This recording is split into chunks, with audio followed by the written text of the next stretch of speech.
We're here with Anthony Germain of the CBC. And Anthony, you just finished, I guess, hosting the morning show today, and you've been here at the Bella Vista. Tell us a little bit about why the CBC comes here to support the homeless every year. Well, I think, as you know, the breakfast for homelessness, the pancake breakfast, started about 9 years ago, and it was in a much smaller location. But as the event grew, we needed to expand to bigger spots. So last year was the Battery, and for the first time here at the Bella Vista.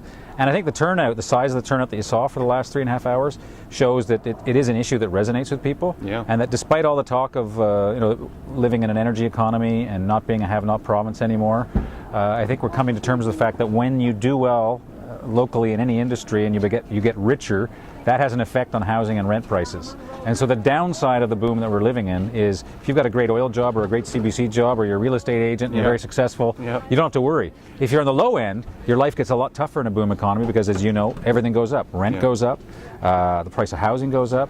It's much more difficult to live farther away from the city where housing and rents are cheaper because then you got to find a different way to get the transportation to get in. So all of these costs compound. And I think, unlike Toronto, where we have this image of some old guy with a beard sleeping on a grid, we do have a hidden homelessness here. There are lots of people who move from house to house to house. I live in the West End. There's a young guy who comes to my place every 2 months. In the fall, he comes by to rake leaves. Maybe he'll come by because he wants empty bottles. And in the winter, he comes to shovel my driveway. And every time I ask him, so how do I get a hold of you next time I got some odd jobs?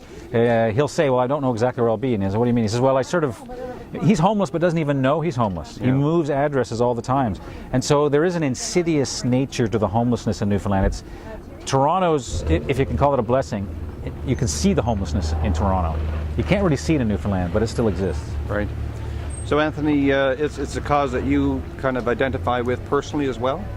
Well, I think so, because you tend to think, we live in Canada, rich, wealthy country, and I've been sort of been given the gift of actually having a job that I have with the St. John's Morning Show, and it's just a chance for the public broadcaster to get involved in what I think is an extremely important issue of social policy.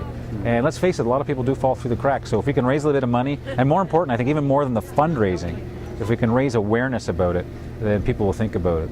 Yeah, one of the things that we noticed in the real estate business is that the price of housing has gone up a lot in the last 10 years. And for sure that's going to squeeze people and their ability to be able to afford a home. Right. And that's part of the reason why we want to support the homelessness, and the reason why we're here to try and help out.